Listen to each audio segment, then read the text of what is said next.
اسلام ایک مکمل ضابطۂ حیات ہے۔ کچھ لوگ اس بات پہ ایگری کرتے ہیں اور کچھ لوگ اس بات سے اختلاف کرتے ہیں۔ اختلاف کرنے میں کچھ مشہور نام آج کے دور میں پاکستان کے اندر ڈاکٹر تیمور صاحب ہیں، جن کا میں نے بہت لمبا لیکچر ان کی اچھی خاصی اس بات کے اوپر، اس پوائنٹ کے اوپر انہوں نے اچھی خاصی ریسرچ کی ہے اور اچھے خاصے پوائنٹس انہوں نے دیے۔ انہوں نے ڈاکٹر مولانا سید ابوالعلا مودودی صاحب کی کچھ کتابوں کا حوالہ دیا اور کہا کہ انہی کی کتابوں سے میں اس بات کو پروف کرنا چاہتا ہوں کہ اسلام ایک مکمل ضابطۂ حیات نہیں ہے۔ دوستو، مولانا مودودی صاحب کے تھاٹ کے علاوہ بھی بہت سارے لوگ اس بات کو پہ ایگری کرتے ہیں کہ اسلام ایک مکمل ضابطۂ حیات ہے۔ Before going further deep into the video, میں آپ کو یہ بتانا چاہوں گا کہ یہ اسلام کیا ہے اور ضابطۂ حیات کیا ہوتا ہے اور اس کے مکمل ہونے کا کیا مطلب ہوتا ہے۔ دوستو، اسلام ایک دین ہے، آخری دین جسے کہا جاتا ہے۔ اس کے بعد کوئی اور نبی نہیں آئے گا، جس کو دا ڈیوائن ریلیجنس میں سے آخری دین تصور کیا جاتا ہے۔ اور اس کے اندر کچھ خصوصیات ہیں۔ اگر اس میں سے دو میجر چیزوں کی بات کر لوں گا تو ایک اس کا اسپرچول اسپیکٹ ہے اور دوسرا اس کا ٹرانزیکشنل اسپیکٹ ہے، جس کو معاملات کہا جاتا ہے۔ دوستو، کسی بھی انسان کی زندگی کے اندر اگر وہ کسی ریلیجن کو فالو کرتا ہے تو اس کے کچھ عبادات ہوتے ہیں، کچھ فارمیلٹیز ہوتی ہیں، اور پھر اسی بندے کی زندگی کے اندر کچھ معاملات بھی ہوتے ہیں، یعنی اس کے رشتہ دار ہوتے ہیں، ان کے حقوق ہوتے ہیں، اس کی اکنامک لائف ہوتی ہے، اس کی تجارت ہوتی ہے، اس کی زندگی ہوتی ہے۔ اس کی زندگی میں مختلف قسم کے معاملات آ جاتے ہیں، لوگوں کے ساتھ تعلقات ہوتی ہیں، لین دین ہوتا ہے۔ تو یہ ایک ایسا اسپیکٹ ہے جو عبادت کے اندر شامل نہیں ہوتا ہے۔ کچھ لوگوں کا کہنا ہے کہ یہ اسپیکٹ ہے، یہ بھی عبادت کے اندر شامل ہوتا ہے۔ اب سوال یہ ہے کہ اسلام ضابطۂ حیات ہے یا نہیں؟ تو اس سوال کا بہت سارے فلاسفرز نے، including doctor Hamidullah sahab in his beautiful book an introduction to Islam, اس کے اندر اس سوال کا جواب ہاں میں دیتے ہیں۔ وہ کہتے ہیں کہ اسلام ایک مکمل ضابطۂ حیات ہے۔ اس کے علاوہ اس تھیوری کو، اس فلسفی کو، اس کنسیپٹ آف تھنکنگ کو، اس تھاٹ کو سپورٹ کرنے والے ڈاکٹر حمید اللہ صاحب کے علاوہ مولانا مودودی صاحب ہیں اور بہت سارے کنٹمپریری آتھرس ہیں جو اس بات کا اعتراف کرتے ہیں کہ اسلام ایک مکمل ضابطۂ حیات ہے۔ دوستو، اس بات کا میں تھوڑا سا آپ لوگوں کو کھل کے بتا دوں کہ ضابطۂ حیات کیسے ہے۔ اسلام ایک انسان کی انفرادی زندگی کے اندر جو اس کے معاملات ہوتے ہیں اور ایک سماجی زندگی کے اندر اس کے جو معاملات ہوتے ہیں، ان سب کے بارے میں گائیڈنس پرووائڈ کرتا ہے۔ یعنی انسان کی اپنی عبادات اور اپنے کانشنس، انسان کے اپنے اچھائی اور برائی کے جو معاملات ہیں، ان سب کو مد نظر رکھتے ہوئے اس کو انفرادی زندگی اور خلوت کے اندر اور اکیلے جب بندہ ہوتا ہے، اس کے اندر اس کو کیا کرنا چاہیے اور کیا نہیں کرنا چاہیے، اس کے مکمل اس کو ایک گائیڈ لائن پرووائڈ کرتا ہے۔ اور اس کے ساتھ ساتھ انسان کی جو اجتماعی زندگی ہوتی ہے، گروپس کے اندر ہوتا ہے، جب لوگ دوستوں کے ساتھ ہوتا ہے، اپنے گھر والوں کے ساتھ عائلی زندگی ہوتی ہے، معاشرے میں جاتا ہے، تو وہاں وہ کیسے بیہیو کرے، تجارت کیسے کرے، پولیٹکس کیسے کرے، یہ ساری چیزیں، یہ سارے معاملات کو کیسے ڈیل کیا جائے، اس کے اوپر اسلام ایک مکمل کوڈ فراہم کرتا ہے، لاز پرووائڈ کرتا ہے، ڈکٹیٹ کرتا ہے، قرآن کے اندر موجود ہے، اور جو چیزیں قرآن سے ثابت نہیں ہیں وہ حضور صلی اللہ علیہ وسلم نے اپنی زندگی کے اندر خود کر کے یا پھر خود کہہ کے یا پھر کسی کو انسٹرکشنز دے کے اس چیز کا تعین کیا ہے کہ یہ معاملات آپ نے اس طرح چلانا۔ اسلام ایک پولیٹیکل سسٹم پرووائڈ کرتا ہے جو کہ آج کے کنٹمپریری دور کے اندر انٹرنیشنل اسلامی خلافت کے طور پہ کچھ لوگ اس کو انٹروڈیوس کرتے ہیں۔ پہلے سسٹم آف خلافت تھا، ایک خلیفہ ہوتا تھا اور مختلف جگہوں پہ گورنرز ہوتے ہیں اور اس کی سیزرینٹی کو وہ ایکسیپٹ کر لیتے تھے، خلیفہ سے بیعت کرتے تھے۔ سب سے پہلے راشدون خلافت تھی، اس کے بعد امیہ خلافت تھی، اس کے بعد عباسی خلافت تھی، اس کے بعد عثمانی خلافت آ گئی، عثمانی خلافت کے ختم ہونے کے بعد، جیسے ڈاکٹر سیموئل ہنٹنگٹن کہتے ہیں کہ اسلام کا جب کوئی مرکز نہیں رہا تو اس کے بعد اسلام بکھرنے لگ گیا. تو کنٹمپری آتھرس اور تھنکرس، مسلم تھنکرس یہ کہتے ہیں، جیسے جمال الدین افغانی ہے، اس کے ساتھ ڈاکٹر علامہ محمد اقبال صاحب ہیں، اور اس کے ساتھ مصر کے شیخ عبدو ہیں، ان کے ساتھ آج کل ڈاکٹر علامہ غامدی صاحب بھی ہیں.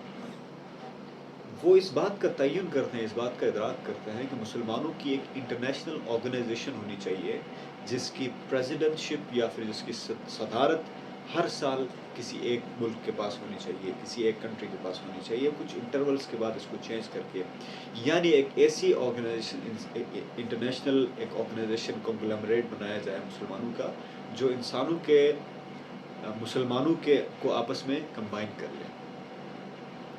تو بیک ٹو دا پوائنٹ، کیا اسلام ایک مکمل ضابطۂ حیات ہے؟ تو ڈاکٹر محمد حمید اللہ صاحب اپنی کتاب انٹروڈکشن ٹو اسلام کے اندر اس بات کا تعین کرتے ہیں. یہ پوری کتاب اس بات کا جواب دیتی ہے کہ کیا اسلام ایک مکمل ضابطۂ حیات ہے یا نہیں. ڈاکٹر صاحب اسلام کی انیشیل لائف سے اسٹارٹ کرتے ہیں، initial life from the life of Muhammad صلی اللہ علیہ وسلم. Starts from the life and his biography, اور اس کے بعد اسلام کا جو ورڈ ہے جس کو ورڈ آف گاڈ کہا جاتا ہے، ورڈ آف اللہ سبحانہ و تعالیٰ کہا جاتا ہے، قرآن کی پریزرویشن کے اوپر بات کرتے ہیں کہ قرآن کو کیسے پریزرو کیا گیا اور قرآن کو کیسے لکھا گیا. اس کے بعد ڈاکٹر صاحب کنسیپشن آف لائف کے اوپر آتے ہیں کہ زندگی کیا ہے، اور اس کے بعد اسپرچول اور اس کے دوسرے بلیف اور فیتھ کے اسپیکٹ کو ڈیفائن کرتے ہوئے آگے بڑھتے ہیں. ڈاکٹر صاحب ایک خوبصورتی سے اس بات کا تعین کرتے ہیں کہ انسان کی اجتماعی زندگی اور انسان کی انفرادی زندگی کے اندر فیتھ کا اور بلیف کا کیا کردار ہوتا ہے. کانسیپٹ آف ہیئر آفٹر، جہنم کا، جنت کا، ریوارڈ کا کنسیپٹ اگر نہ ہوتا، there would have been chaos، اور لوگ بکھر جاتے. اسلام کا اور بلیف کا جو کنسیپٹ ہے اس کی وجہ سے لوگ آپس میں ملے ہوئے ہیں، لوگ آپس میں جڑے ہوئے ہیں. تو دوستو آگے بڑھتے ہوئے ڈاکٹر صاحب کلٹیویشن آف اسپرچول لائف کے بعد political, judicial, economic system of Islam کو ڈیفائن کرتے ہیں. Political system of Islam define کرتے ہوئے جیسے میں نے پہلے عرض کیا کہ ایک انٹرنیشنل آرگنائزیشن کو کا تعین چاہتے ہیں ڈاکٹر صاحب، کہ جس کے اندر بہت سارے جتنے بھی مسلمان ممالک ہیں وہ ساتھ واپس مل جائیں. جوڈیشل سسٹم آف اسلام بتاتے ہوئے ڈاکٹر صاحب ڈیفائن کرتے ہیں کہ کیسے لاز اسلام کے اندر مختلف قوانین کیسے ایوالو ہوئے، اور اسلام کے اندر فقہ کا کانسیپٹ، شریعہ، اسلامک شریعہ جو ہے وہ کیسے ایوالو ہوئی، لاز کیسے بنے، اور لاز کا اوریجن کیا ہے، اور قرآن کیسے سپورٹ کرتا ہے مختلف لاز کو. اور اس کے بعد اکنامک سسٹم آف اسلام بتاتے ہوئے ڈاکٹر صاحب بڑی خوبصورتی کے ساتھ اسلام کے اکنامک سسٹم کو بیان کرتے ہیں، جس کے اندر سب سے پہلے جب اکنامک سسٹم آف اسلام بیان کرتے ہیں تو سب سے پہلے اس کو انٹروڈیوس کرتے ہیں کہ اکنامک سسٹم کیا ہوتا ہے. پھر انہیریٹنس کے اوپر بات کرتے ہیں کہ کیسے ایک خاتون کو کتنی انہیریٹنس دی جائے، بیٹی کو، باپ کو، انہیریٹنس کے لاز کو تھوڑا سا ڈیفائن کرتے ہیں. پھر ول بتاتے ہیں کہ ول کیسے کی جائے، اور پبلک گڈس کے اوپر بات کرتے ہیں. اسٹیٹ ایکسپینڈیچر کے اوپر بات کرتے ہیں. اسٹیٹ ایکسپینڈیچر کے اوپر بات کرتے ہوئے سورہ توبہ کی آیت جو ہے جس میں مصارف زکوٰۃ کے اوپر بات کی گئی ہے وہ بڑی خوبصورتی سے ڈیفائن کرتے ہیں. تفہیم القرآن مولانا مودودی صاحب کی جو تفسیر ہے انہوں نے بھی بالکل اسی طرح اس آیت کی تفسیر لکھی ہے، اور ڈاکٹر حمید اللہ صاحب نے بھی تقریباً اسی طرح اس کو ڈیفائن کیا ہے. پھر ایکسیپشنل ٹیکس کی بات کی ہے، اور سوشل انشورنس کی بات کی ہے. سوشل انشورنس کے اندر اسلامک جو سسٹم تھا جس کے اندر جزیہ لیا جاتا تھا، نان مسلم سے جزیہ لیا جاتا تھا، اور اس جزیے کے عوض ان کو پروٹیکشن پرووائڈ کی جاتی تھی from any evil, any harm, social ہو، اکنامک ہو، اور انٹرنل ہو، ایکسٹرنل کسی بھی قسم کا ہارم ہو، اس سے اس نان مسلم کی لائف کو اس کو پروٹیکٹ کیا جاتا تھا.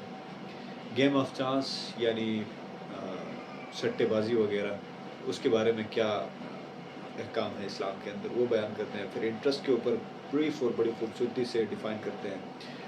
پھر اس کے بعد اسلام کی انسان کی ایک ڈیلی لائف کے اندر اکنامک سسٹم کا کیا رول عمل دخل ہوتا ہے وہ بیان کرتے ہیں. اس بات سے ایک بار پھر یہ واضح ہو گیا ہے کہ اسلام ایک مکمل ضابطۂ حیات ہے جو کہ اسلام کے اکنامک سسٹم جو ہے اس کو بہت خوبصورتی سے ڈیفائن کرتا ہے. پھر اسلامک فیمنزم کے اوپر بات کرتے ہیں, مسلم وومن کے اوپر بات کرتے ہیں. بڑے بہترین انداز سے انہوں نے تقریباً کوئی 70 to 80 پیراگرافس اس کے اوپر لکھے ہیں انہوں نے. اسٹیٹس آف نان مسلمس ان اسلام بیان کرتے ہیں. پھر contribution of science and arts, مسلمانوں نے سائنس اور آرٹس میں کتنی کتنا کام کیا ہے سائنس اور آرٹس کے اندر. آج کل کنسیپٹ آف علماء ہے, کنسیپٹ آف مولانا ہے, تو وہ کنفائنڈ ہو گیا ہے صرف اور صرف مدرسے تک. لیکن بیک دن جب رازی شیرازی تھے, جب ابن الحسن تھے, جب الخوارزمی تھے, وہ ایٹ اے ٹائم مولانا بھی تھے اور سائنسدان بھی تھے, ایسٹرولوجرس بھی تھے, پوئٹس تھے, آتھرس تھے, وہ پی ایچ ڈیز تھے, وہ سب کچھ تھے. تو کنٹمپریری ایجوکیشن سسٹم جو ہمارا آیا ہے اس میں سیمینریز کو الگ کیا گیا ہے, یعنی مدرسوں کو الگ کیا گیا ہے, اسکولوں کو الگ کیا گیا ہے. جو مدرسے میں جاتا ہے وہ اس کا ایک بالکل اس کی ایک الگ لائف بنائی جاتی ہے. جو اسکولوں میں جاتا ہے اس کی ایک الگ قسم کی لائف اس کی ڈیفائن کی جاتی ہے. معاملات اور اسلام کو, دین کو, دنیا کو, سائنس کو, سب کو ایک ساتھ لے کے چلنا, سب کو بیلنس کرنا, دیٹ از اسلام. اسلام ایک مکمل ضابطۂ حیات ہے. ایسا نہیں ہے کہ آپ ایک چیز کو لے کے چلیں اور دوسرا آپ سے چھوٹ جائے. معاملات آپ سے نہیں چھوٹنے چاہیے. پوائنٹ یہ ہے کہ جو ہمارا golden age of Islamic civilization تھی اس کے اندر علماء ایکسپرٹس ہوتے تھے سائنس, ٹیکنالوجی, آرٹس میں. اگر ہم اتنا نہیں ہو سکتے تو ہم اس چیز کو کاٹ کے الگ نہ کریں, صرف قرآن پڑھا جائے, اچھی طرح پڑھا جائے, تو اس کے اندر آرٹس بھی ہے, سائنس بھی ہے, ٹیکنالوجی بھی ہے, ایسٹرولوجی بھی ہے, پوئٹری بھی ہے, everything within the Islam, within Quran. پھر تھوڑی سی ہسٹری بیان کرتے ہیں اسلام کی, اور اس کے بعد لاسٹ جو پیراگرافس ہیں اس کے اندر اسلام کی جو پریئرس ہیں, نماز کیسی پڑھی جائے, اور نماز جنازہ کیا ہوتی ہے, جمعے کی نماز کیسے پڑھی جاتی ہے, سنی اور شیعہ اسکول آف تھاٹ میں کیا ڈفرینس ہے, اس کے اوپر تھوڑی سی لائٹ ڈالتے ہیں. پھر لورل کیلنڈر کیا ہے, کیلنڈر کیا ہے. بس اسی طرح اس بک کو سمرائز کرتے ہیں ڈاکٹر صاحب. بڑی خوبصورت کتاب ہے, کوئی 350 صفحات کے اوپر مشتمل ہے. تو اس کے بعد میں ڈاکٹر صاحب کا ایک چھوٹا سا انٹروڈکشن میں آپ کو بتا دوں کہ ڈاکٹر محمد حمید اللہ فلاسفی میں انہوں نے پی ایچ ڈی کی تھی, پھر پی ایچ ڈی ان لیٹرس بھی کیا ہے, فرینچ میں ماہر تھے, فرانس سے بھی انہوں نے پڑھا ہے. تو انہوں نے ایز اے ہول کوئی 22 لینگویجز میں کتابیں لکھی ہیں, اور ان کی ٹوٹل کوئی 450 کتابیں ہیں. ڈاکٹر صاحب بہت اچھے اور بہت ہی خوبصورت قسم کے ایک آتھر تھے اور ایک اسکالر تھے. تھائی لینگویج انہوں نے 84 ایئرس کی عمر میں انہوں نے اس کے اوپر عبور حاصل کیا. 2002 میں ڈاکٹر صاحب کا انتقال ہو جاتا ہے, اور ان کی کتابیں پڑھنے لائق. لینگویج تھوڑی سی ٹف ہے, لیکن ڈاکٹر صاحب نے بڑی خوبصورت انداز میں, بڑے بہترین انداز میں اس بات کو کلیئر کر لیا ہے کہ Islam is a complete code of life. Thank you.